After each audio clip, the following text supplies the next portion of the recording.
60 साल से ज़्यादा की आपकी उम्र हो चुकी है, बस बाल ही सफ़ेद हैं, लेकिन बिल्कुल आप आज भी नौजवान लग रहे हैं। मैं एक्चुअली कहना चाहता कि गाल भी अभी सफ़ेद हैं। लड़कियां अब भी आपके ऊपर मरेंगी अगर आप बाल काले कर लें। नहीं मरती हैं कि भाई मतलब कि मैं उनके अंकल की याद उन्हें दिलाता हूँ। तो पहली बार किसी ने ऐसा देखा कि न्यूज़ चैनल में कोई एंटरटेन कर रहा है लोगों को। टीवी डिबेट में मामला ऐसा होता है कि जब कुछ मुठभेड़ हो रही है, कोई उल्टी सीधी बात कर रहा है, कुछ ये कर रहा है, तो मैं फिर उसको मजाक के इलाके में ले जाता हूँ। एक बार जैकी श्रॉफ साहब बस स्टॉप पे खड़े थे तो किसी ने देखा और कहा क्या पर्सनालिटी है, उनको ऐड ऑफर कर दिया। क्या आपके साथ भी ऐसा कुछ हुआ था? मेरे एक दोस्त थे, he was with N advertising agency, तो उन्होंने मुझे कहा कि कैन आई यूज यू, तो उन्होंने मेरी फोटो ली, वो उन्होंने पिच दी उनको, तो एडवर्टाइजिंग वालों ने कहा वो तो अच्छा ही है, अच्छा ऐड है, ये लड़का कौन है। जब मैं हेमा मालिनी से मिलने गया तो मैं बहुत ही नर्वस, अब मैं क्या करूँ। मैंने उनसे कहा I said I just wanted you to know that I used to look like your husband. She smiled like you are smiling now. कहाँ आप लगते हैं थोड़ा बहुत, शशि कपूर से भी मिलती है, शी सेड। और फिर उन्होंने कहा आप धर्म जी की 60s की फिल्में देखिए, ब्लैक एंड वाइट फिल्में देखिए। शी सेड अब वो जो कुछ कर रहे हैं सब बंडल है।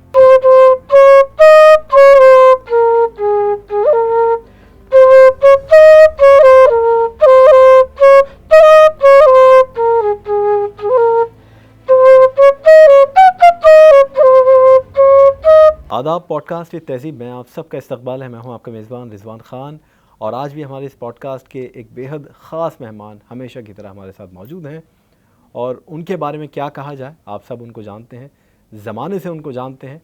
जैसे आज से तकरीबन 30 साल पहले नज़र आते थे, माशाल्लाह आज भी वैसे ही नज़र आते हैं। हमारे साथ मौजूद हैं नासिर अब्दुल्ला साहब। बहुत बहुत इस्तकबाल है नासिर साहब आपका। जनाब thank you so much, it's an honour and a pleasure. कैसे हैं आप? हाँ आई एम गुड जनाब। मैं दिल्ली में ज़्यादातर आजकल रहता हूँ और खुशहाल हूँ, और जब भी कोई इंटरेस्टिंग काम होता है बॉम्बे में तो वहाँ जाता हूँ, बट वहाँ पे 20 साल रहा हूँ मैं जी। तो अच्छा रहा। 60 साल से ज़्यादा की आपकी उम्र हो चुकी है, बस बाल ही सफ़ेद हैं, लेकिन बिल्कुल आप आज भी नौजवान लग रहे हैं। इसका राज क्या है आपकी सेहत और खूबसूरती का? आपने कहा बाल भी सफ़ेद हैं, मैं एक्चुअली कहना चाहता कि गाल भी अभी सफ़ेद हैं। That would be a poor joke, but या मुझे नहीं मालूम। मैं मेरा ख्याल से एक हमारे यहाँ मेरे जो फादर थे वो ख़ासे लीन थे और उनके आखिरी वक्त तक ख़ासा अच्छा मतलब ये कि बालों की कलेक्शन थी उनकी। अच्छा। तो वो मुझे मेरे ख्याल से वो क्या कहते हैं विरासत में मिली। लेकिन सर आपको बताऊं कि अभी भी आप अगर बाल काले कर लें माशाल्लाह, तो वही जो एक दौर में आपको कहा जाता था कि hottest male model in industry, hottest जी, ये आपके लिए कहा जाता था। मुझे आज भी याद है, मैं बहुत छोटा था, लेकिन वो मॉन्टे कार्लो का ऐड और रेड एंड वाइट का, जी 1991 का था वो, 1990 बिल्कुल। और इतने सालों तक वो चला कि मैं तो जब पैदा भी नहीं हुआ था उससे पहले की एड्स हैं आपके, लेकिन वो वाकई एक याद आज तक छोड़ी हुई है उसने। तो मैं जो कहना चाह रहा हूँ कि लड़कियां अब भी आपके ऊपर मरेंगी अगर आप बाल काले कर लें। हाँ नहीं मरती हैं कि भाई मतलब कि मैं उनके अंकल की याद उन्हें दिलाता हूँ। तो अच्छा, हम शुरुआत से बात करें, आपके करियर को लेकर बात करें, आगाज़ की बात करें, तो जवानी के आलम में आप दिल्ली के रहने वाले थे, प्रॉपर पुरानी दिल्ली के रहने वाले थे। फिर आपके डीपीएस में स्कूलिंग हुई, उसके बाद स्टीफेंस कॉलेज में आप गए, जो कि दिल्ली का सबसे बड़ा कॉलेज और शानदार कॉलेज माना जाता है। इतनी अच्छी एजुकेशन मिलने के बाद ये एक्टिंग और मॉडलिंग ये कहाँ से, क्या जैसे हम ये जानते हैं कि एक बार जैकी श्रॉफ साहब बस स्टॉप पे खड़े थे तो किसी ने देखा और कहा क्या पर्सनालिटी है, उनको ऐड ऑफर कर दिया। क्या आपके साथ भी ऐसा कुछ हुआ था या आपकी ख्वाहिश थी नहीं मुझे एक्टिंग में जाना है? हाँ नहीं एक्टिंग का तो ख्याल बिल्कुल नहीं था। हर इंसान के दिमाग में आता तो है कि मैं अमिताभ बच्चन जैसा बन जाऊँ, ये बन जाऊँ, वो, और हर यंग मैन के दिमाग में आता है कि भाई मैं पायलट बनूँगा। सबका होता है 12-13 साल मैं पायलट बनूँ। अब जब मालूम होता है कि कितनी मुशक्क़त करनी पड़ती है पायलट बनने के लिए, तो कहते हैं नहीं भैया मैं कुछ और ही बन जाऊँ तो अच्छा है। तो ऐसी कोई बात नहीं। मुझे कुछ आइडिया नहीं था कि क्या करना है। सच्ची बात तो ये है।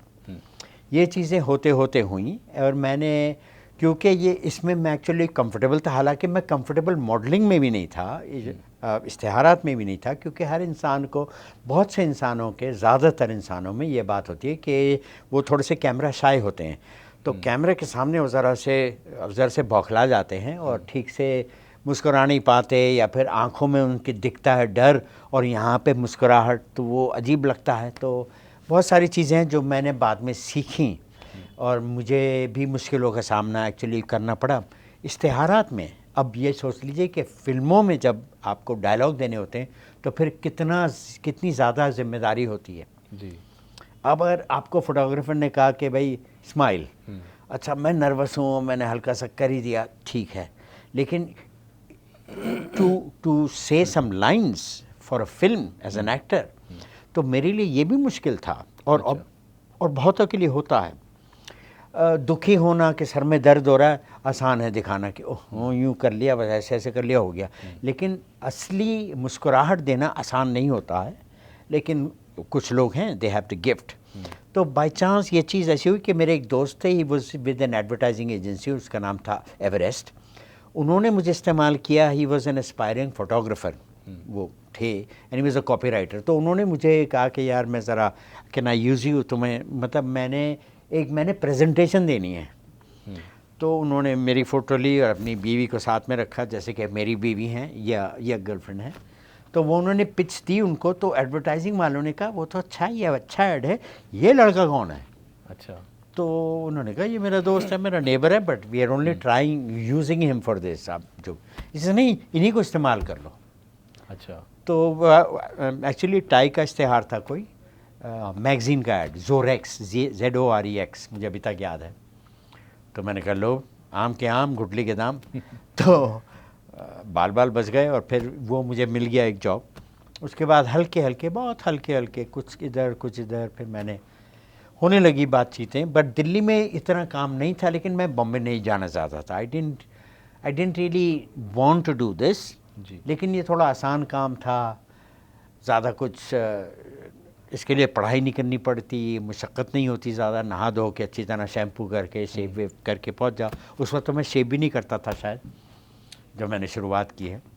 तो खैर, तो एक्चुअली ये मेरी इंटेंशन नहीं थी, ना एक्टर बनने की इंटेंशन थी, बिकॉज मैं ज़रा सा I was not sure of myself as an actor, because मैंने कोई ट्रेनिंग नहीं ली, ड्रामेटिक्स नहीं की, स्कूल में नहीं किया, थिएटर वेटर कुछ नहीं किया था, तो ज़रा आसान नहीं होता। मगर हल्के हल्के मैं इसमें थोड़ा कंफर्टेबल हो गया। एक्टिंग के बारे में अगर पूछें तो कैसे, जैसे बिना सीखे एक दिलीप साहब थे, कोई ट्रेनिंग नहीं, कोई बैकग्राउंड नहीं फिल्म दुनिया का, वैसे ही बिल्कुल आप। तो दिलीप साहब ने एक बार अशोक कुमार साहब की ट्रेनिंग में थे वो, तो उनसे पूछा कि व्हाट इज़ एक्टिंग, तो अशोक कुमार साहब ने जवाब दिया कि acting is all about not acting. तो ये बात उनके मन में बैठ गई ज़िंदगी भर। अरे वाह। तो आपकी लाइफ में कोई ऐसा मेंटर आया या किसी ने आपको बताया एक्टिंग के बारे में कुछ, या बस सिर्फ ऑब्जर्वेशन से आपने सीखा बहुत कुछ? हाँ, बस मुझे एक्चुअली द ट्रूथ इज़ कि जब एक्टिंग करनी पड़ी फाइनली मुझे फिल्मों के लिए, जो कि देर से हुई, but I was not very comfortable at all. मैं घबरा जा, I be very honest with you, मैं बल्कि घबरा जाता, लेकिन फिर भी मैंने, ज़ाहिर बात है कोशिश तो करनी पड़ती है ना। सो कहीं ना कहीं पे आ गई। अच्छा, कुछ रोल ऐसे होते हैं जो आसानी से इंसान डिलीवर कर सकता है। कुछ रोल ऐसे होते हैं जैसे कि उसको बोलते हैं टेलर मेड रोल, जैसे कि दर्जी ने ख़ास तौर पे आपके लिए बनाई है शेरवानी। तो वो मेरे साथ कुछ हद तक हुआ, जैसे कि मित्र माय फ्रेंड थी, उसमें बाय चांस एक इंडियन अमेरिकन की कहानी थी, फैमिली, जो नॉर्थ इंडियन है, वो अमेरिका में रह रहा है 18 साल से, फिर वो एक साउथ इंडियन अपना लड़की से शादी करता है, and they are very happy whatever. फिर आगे जाके 15-20 साल में थोड़े से प्रॉब्लम होने लगे बिकॉज ऑफ द डॉटर, ऐसा कुछ दिखाया। तो मेरा एक्सेंट बहुत सही, क्योंकि मैं अमेरिकन एक्सेंट अपना फेक कर देता था, यू नो। तो मेरा एक्सेंट कुछ ऐसा था, दे वर वेरी प्लीज्ड। फिर लुक्स वुक्स भी ठीक थी, उम्र भी सही थी, एंड देन कुछ और ये फिल्म अंग्रेज़ी में बनी थी। अच्छा, अंग्रेज़ी में मैं थोड़ा सा फॉरवर्ड हूँ, I am more, you know, comfortable. हाँ, मोर। अब मैं हिंदी में भी ठीक हूँ, लेकिन अंग्रेज़ी में हमेशा थोड़ा सा 19-20 का फ़र्क है जी। तो वो बातें जो हैं सब ठीक ठाक हो गई। और इस फिल्म ने 3 अवार्ड जीते, तीन national award, best feature film in English, best editing and best actress to Shobhana. तो शोभना ने बेस्ट एक्ट्रेस अवार्ड अपना टब्बू के साथ में शेयर किया था for Chandni bar, because Tabu got this award as the best actress for Chandni bar. तो इन दोनों ने अलग अलग फिल्मों के लिए शेयर किया कि भाई इनको भी और इनको भी, दोनों को मिलता है ये अवार्ड।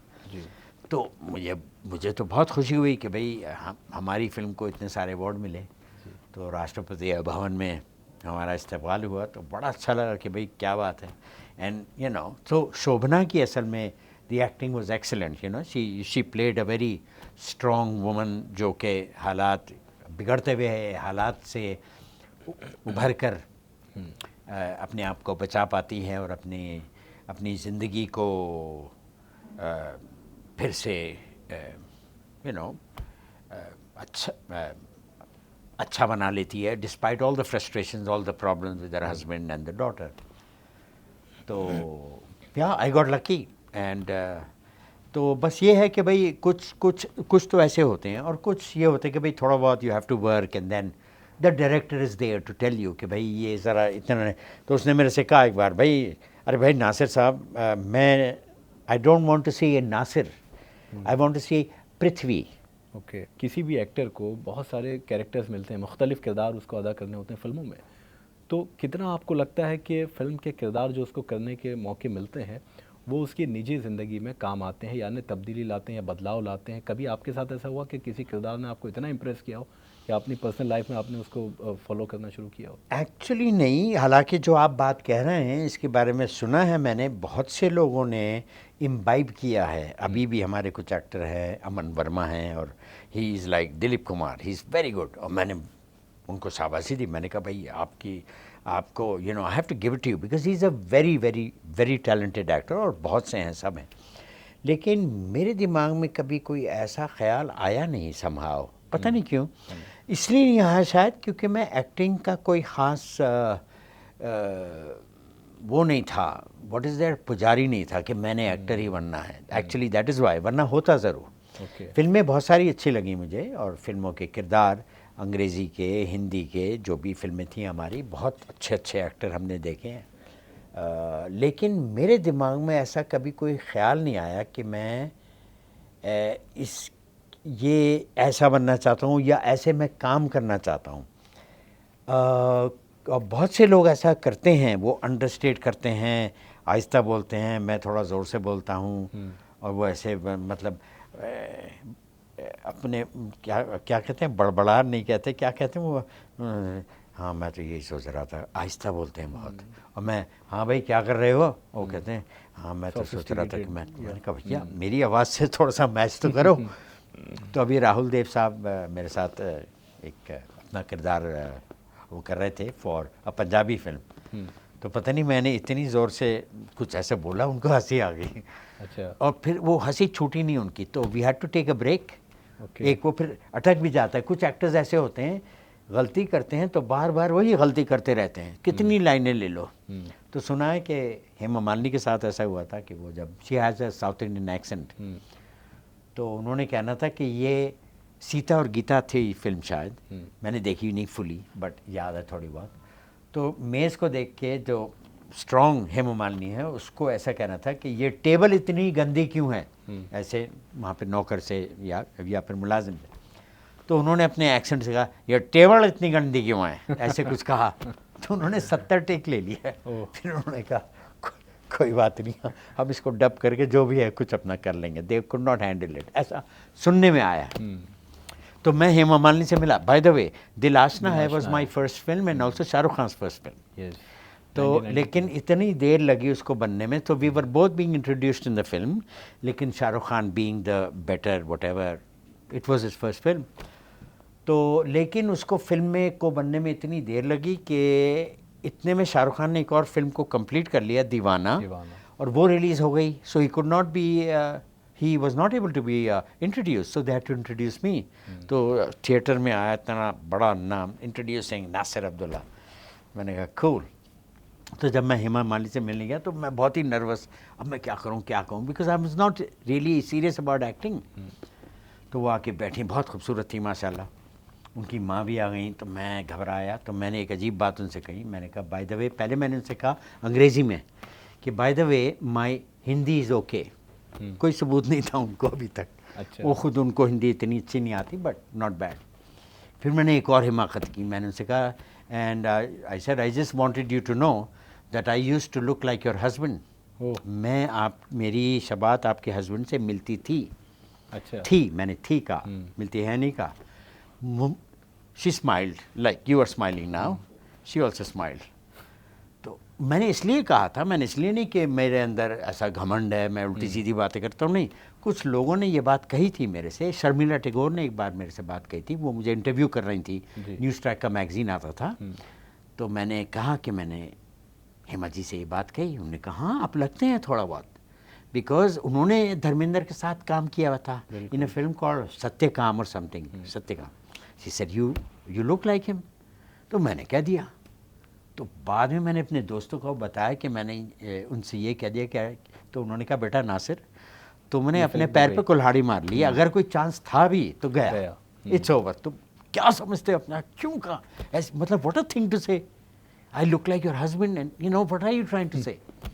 लेकिन फिर मिल गया पार्ट। और फिर मुझे हेमा मालिनी ने, शूटिंग जब हो रही थी तो Sonu Walia was my love whatever, my consort. तो हेमा मालिनी ने मुझे कहा जयपुर में 1-2 दिन के बाद, कहने जी हाँ आपकी धर्म जी से मिलती है शक्ल। मुझे कहा अच्छा। शशि कपूर से भी मिलती है। शी सेड सॉरी, उन्होंने कही। और फिर उन्होंने कहा आप धर्म जी की 60s की फिल्में देखिए, ब्लैक एंड वाइट फिल्में देखी हैं। शी सेड अब वो जो कुछ कर रहे हैं सब बंडल है। अपने हस्बैंड के बारे में उन्होंने ये बात कही है, सब बेकार।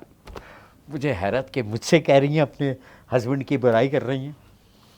तो खैर, but she was very nice and she liked me and she was happy with me. She was happy that Mohsin Khan was not doing the part, because Mohsin was a very serious looking guy, बड़ी उनकी strong look थी।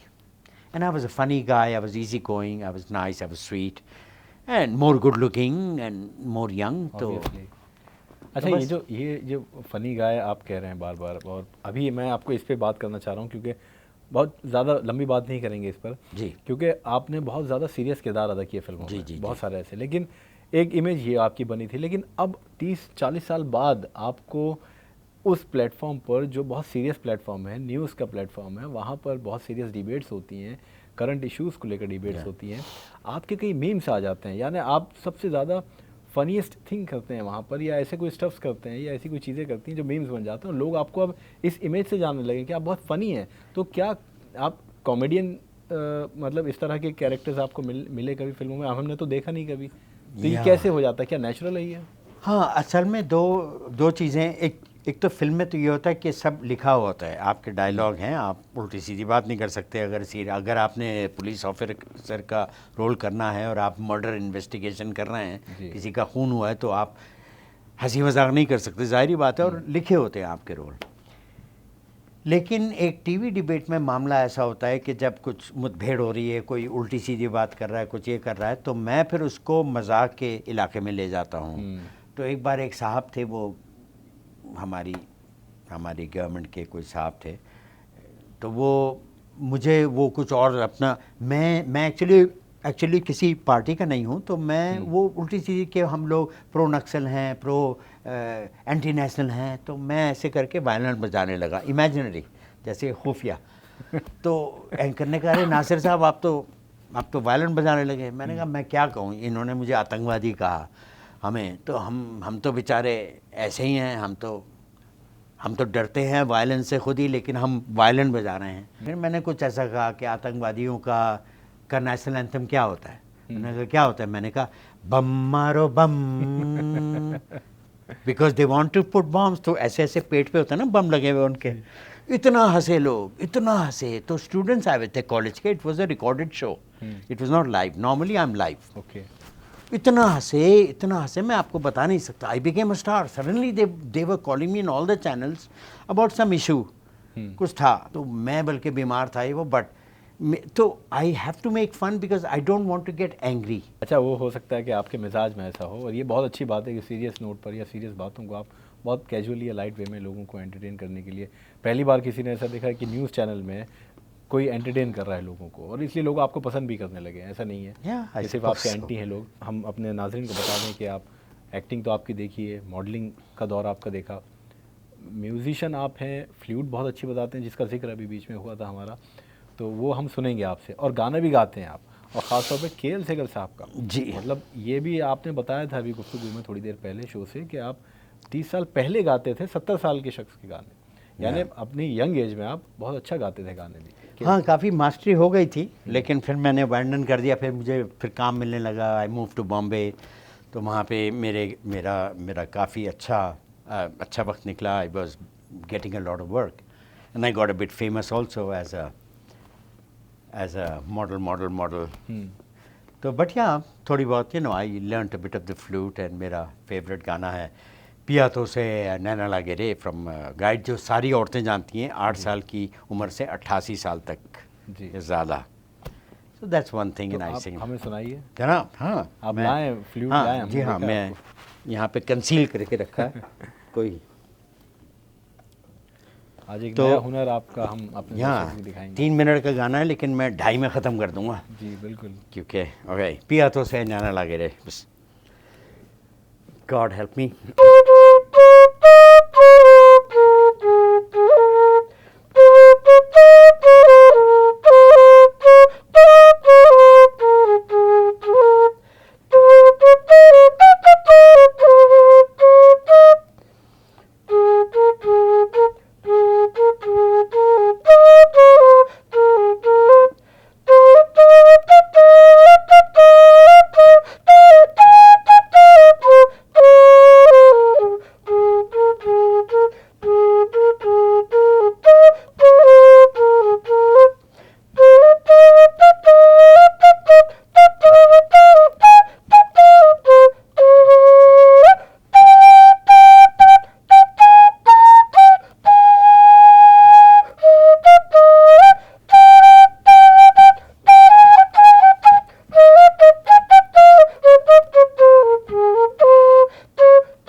Thank you. बहुत बहुत आधा उम्दा। था। Clap करना पड़ेगा आपके लिए, और Thank माशाल्लाह you. बहुत उम्दा। अच्छा, अब जाने से पहले सर, क्योंकि आवाज़ का भी हमने जिक्र जी। किया था आपकी, बहुत अच्छा गाना गाते हैं आप, केएल सहगल साहब के गाते हैं। पहले कोई गाना हमें सुनाइए। Okay, SD. बर्मन, जिसका आप सुनो मेरे बंधुरे। सहगल का एक्चुअली फेमस है दिया जलाओ, आजकल के ज़माने के लिए अच्छा गाना है दिया जलाओ, ज्योति का। दिन सुना सूरज बिना और चंदा बिना रहना, घर सुना दीपक बिना, ज्योति बिन दो नैना, दिया जलाओ जगमग जगमग, दिया जलाओ जगमग जगमग, दिया जलाओ, दिया जलाओ, दिया मनाओ, दिया जलाओ, दिया मनाओ, जगमग जगमग जगमग जगमग, दिया जलाओ। सरस सुहागन सुनरी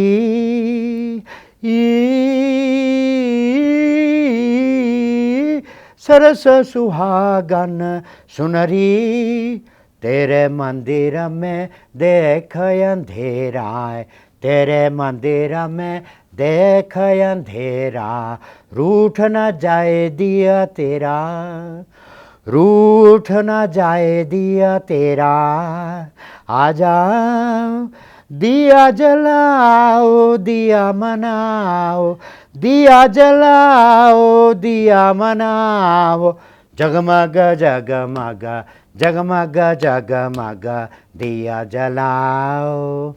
वाह वाह वाह, 1936। बहुत खूब। और इतना पुराना गाना तो किसी को याद भी, केएल सहगल साहब का या बहुत मशहूर गाना था अपने हाँ, दौर जो का ये। एक्चुअली पुराने ज़माने के लोग हैं, जैसे कि मैं आपसे बात करूं, आप कहें अरे हाँ मेरे दादा सुनते थे, हमें आवाज़ आती थी, and they were great fans. तो नासिर साहब, बहुत बहुत शुक्रिया, इतना वक्त आपने हमें दिया, इतनी अच्छी बातें की, एंटरटेनिंग बातें की, साथ में अपनी जर्नी के बारे में बताया।